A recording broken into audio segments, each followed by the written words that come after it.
Moja priča počinje tako što sam ja pokušao da sebi oduzmem život.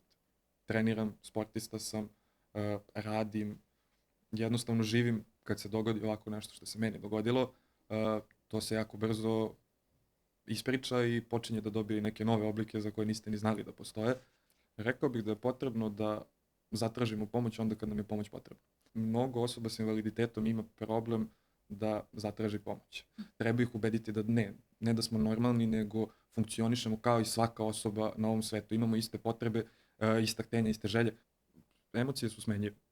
Mogu danas da se osjećam srećno, sutra opet mogu da se vratim u depresiju, ali sve prolazi. Proći će i sreća, proći će i depresija. Poslušaj moju priču.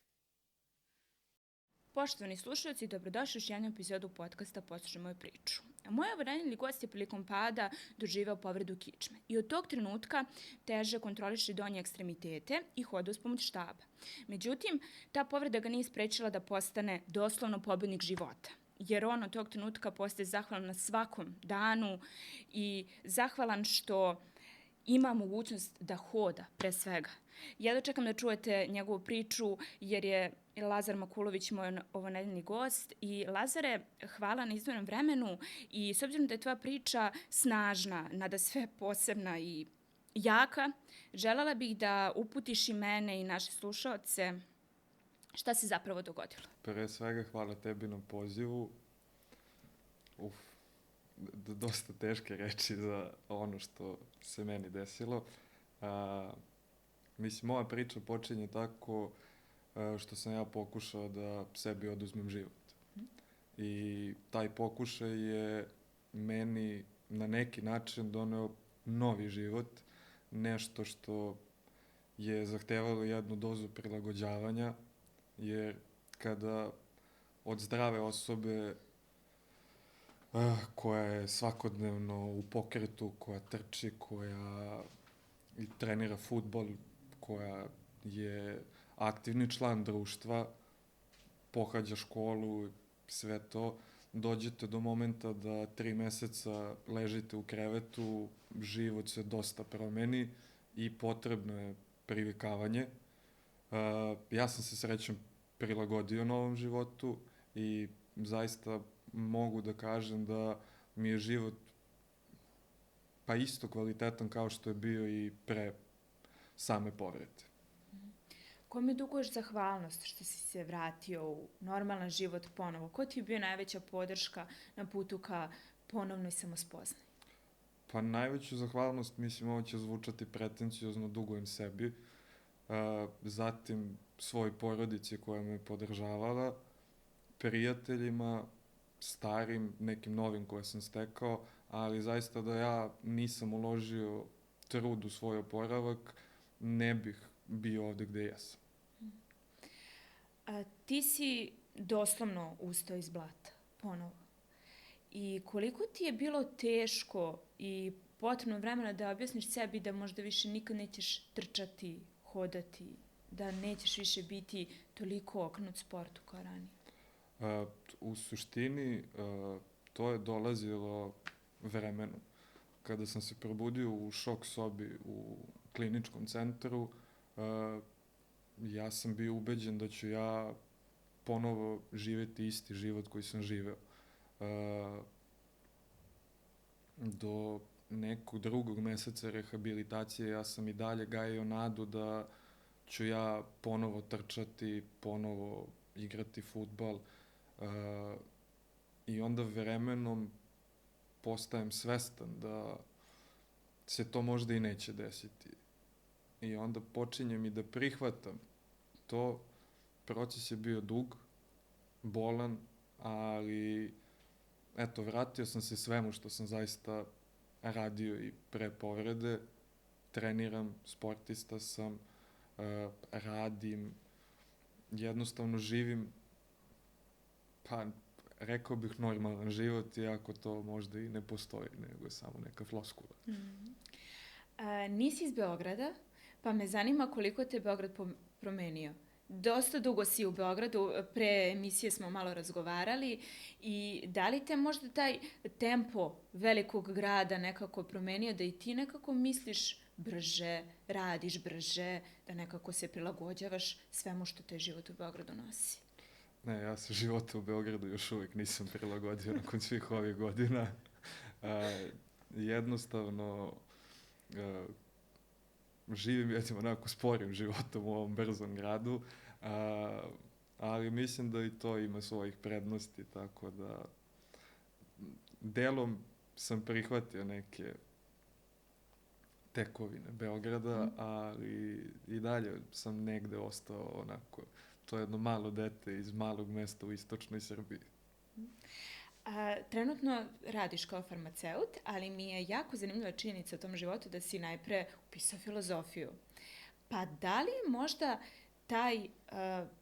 ta filozofija kao disciplina i sve to što ona sa sobom nosi, izučava, pomoglo u ključnim i kritičnim momentima života da možda sebe spoznaš na drugačiji način, da ti pomogne da brže prebrodiš neke stvarno teške momente i kako te ta filozofija nekako vratila sebi na neki način?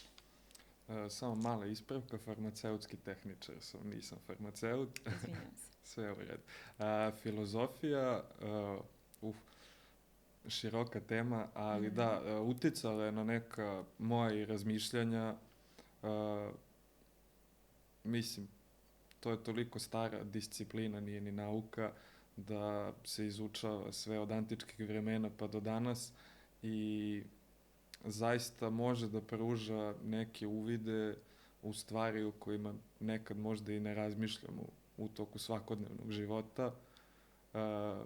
Što se toga tiče, evo, onako jedan opaska, da me, na primjer, filozofija uputila na jako dugo razmišljanje o smrti i Sokrat mi je zapravo pomogao da taj neki strah koji postoji prebrodim i zaista, evo, preporuka svim gledalcima, postoji monolog Ljube Tadića na YouTube-u iz Sokratove odbrane. Tu se iskazuje Sokratovo viđenje svega toga, tako da neka obavezno poslušaju. Sad bih se malo osvrnula na tvoj stav o životu osoba s invaliditetom i njihovim položajem. Kako vidiš položaj osoba s invaliditetom kod nas? Položaj nije zavidan. Postoje prepreke, postoje teškoće, ali mislim da smo ušli u jedan period gde osobe sa invaliditetom samo inicijativno počinju da traže promene. Evo, ovaj podcast je, na primjer, možda jedan vid toga. Mislim da smo bili dosta pasivni, a eto, sad smo se aktivirali i zaista promena mora da počne od nas prvih. Tako da, ako promenimo neke stavove o tome da li je nešto dobro ili loše i težimo ka onom dobrom, mislim da možemo da doprinesemo boljem društvu i da društvo opet može da doprinese boljoj situaciji u smislu pristupačnosti objekata, pristupačnosti gradskog prevoza koja je užasna, svim tim nekim stvarima koje svako ko je bilo gde putovao video je da mogućnost postoji, samo je potrebna inicijativa.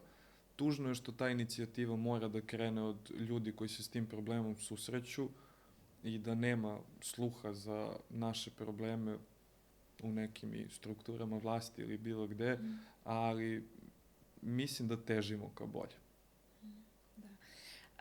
Sad me zanima, ti si, ta nesreća se dogodila dok si bio u svom kraju, ili tako? Ne, nesreća se dogodila u domu srednje škole u kom sam živeo. Ja sam se 2013. preselio za Beograd, upisao srednju medicinsku školu na Zvezdari i u prvoj godini već počeo da imam neke buntovničke probleme, da tako kažem.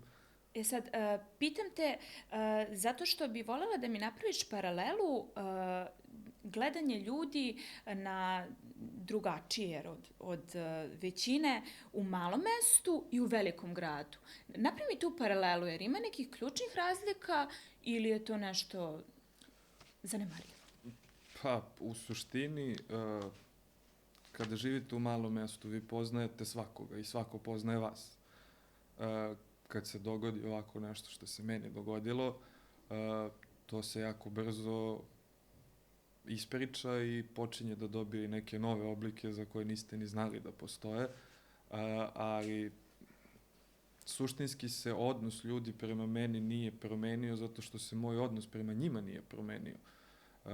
Dok u većem gradu nekad nailazite na osobe koje jednostavno iz nekih svojih razloga ili ignorišu vaše postojanje, ili je to neka forma, ne bih rekao zadirkivanja, to se uglavnom dešava sa tinejdžerima. Ja razumem njihov bunt, ali bilo je par situacija u kojima sam se zaista osjetio loše jer sam čuo da komentarišu mene kao osobu sa invaliditetom, ne jer sam nešto uradio, nego jednostavno zato što postojim. To se u malom mestu nikad neće desiti, jer opet kažem, svi se poznajemo i svako zna bar deo te priče koju sam ja prošao, dok ovde jednostavno milionski grad, nemoguće milionima ispričati šta mi se desilo. A rekao si da misliš da postoji, da dolazi bolje vreme za nas i da će ipak biti znatno drugačije nego u prethodnih, pa recimo 15-20 godina, pa me zanima kako da konačno probudimo tu empatiju i svijest kod ljudi. Kako da više ne kalkulišemo sa tim, da li će me neko prihvatiti, da li će me gledati sa strane, da li će da mi lupa etikete ili će me prihvatiti 100%. Šta je taj ključni pokretač koji nam je neophodan? Rekao bih da je potrebno da zatražimo pomoć onda kad nam je pomoć potrebna. Mnogo osoba sa invaliditetom ima problem da zatraži pomoć. Nekad je to jako težak proces. U našem razgovoru sam ti pričao o problemu rampe na pravnom fakultetu koja je postojala. Prijateljica koja je taj problem uspela da reši je pre toga mnogo puta prolaznike pitala i molila da joj samo otvore ta vrata. Ljudi su prolazili. Treba prihvatiti odbijanje. Jednostavno, mislim da ne možemo u svakome da probudimo empatiju, postoje ljudi koji nisu takvi. Treba probuditi empatiju u onima koji nisu sigurni ni kako da nam priđu, ni kako da sa nama razgovaraju, jer upravo to oni nas ne vide kao, opet ta floskula, normalni ljude.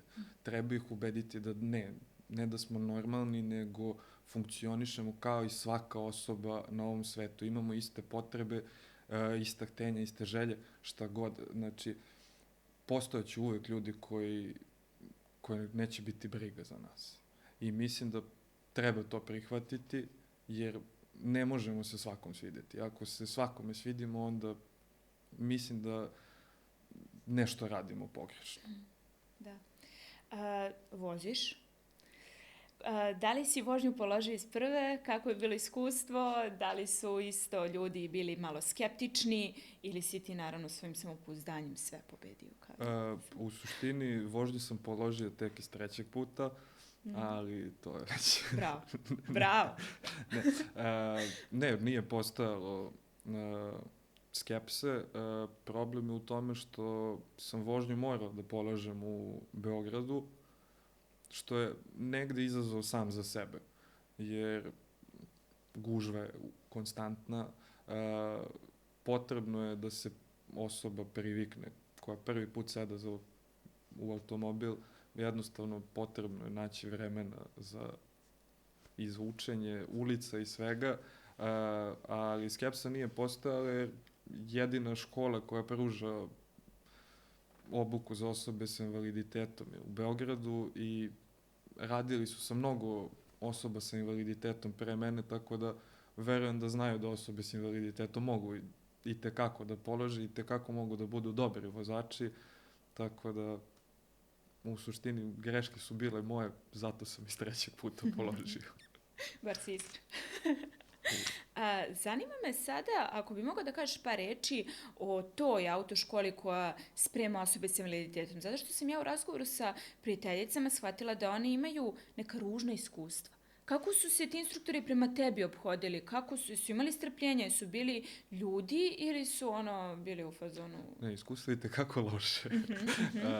Ali mislim da je to samo do pristupa instruktora. Ja sam imao sukobe sa svojim instruktorom, nisam ga menjao, ali u nekim delovima se nismo slagali. I ja sam tu, na primjer, razvio strah od raznih stvari koje su u vožnji normalne. Na kraju sam taj strah prebrodio tek kada sam kupio svoj auto i počeo da samostalno vozim. Jednostavno i tu greške se dešavaju. Mislim, treba biti odgovoran i ne juriti, ubrzavati tamo gde ne treba. I mislim, svaka ta sitna greškica, ako se uvidi, ok, problem je ako napravimo fatalnu grešku, ali mislim da uz neku normalnu vožnju to ne može da se desi. A u toj autoškoli vas upravo ubeđuju da ako idete 31 u zoni škole subotom u 6 uveče, vi ste prekršili zakon. To nije problem. Mislim, taj 1 kilometar gore dole, ali ako se ide 90, onda je problem. Ali mislim da smo kao osobe s invaliditetom upoznali toliko ljudi koji su stradali u saobraćajnim nesrećama, da nam je uvek negde tu u glavi da postoji ta mogućnost i da se svesno trudimo da izbjegnemo takav scenarij. Jel postoje sad granice za tebe? U bilo kojoj sferi života? Pošto si ti pobedio život. Samo državnik. Ti si Lazare pobednik života. Samo državnik. Jesi srećan? Sad? Iskreno. Pa iskreno jesam, ali emocije su smenjive. Mogu danas da se osjećam srećno, sutra opet mogu da se vratim u depresiju, ali sve prolazi. Proći će i sreća, proći će i depresija. Samo treba to sve dočekati i boriti se s tim emocijama, iskazati ih kad je potrebno, tražiti pomoć ukoliko je potrebna. Tako da, zaista, trenutno jesam srećan, ali ne znam koliko će trajati. Neka potraje. I za kraj, kakvi su tvoji planovi za dalje?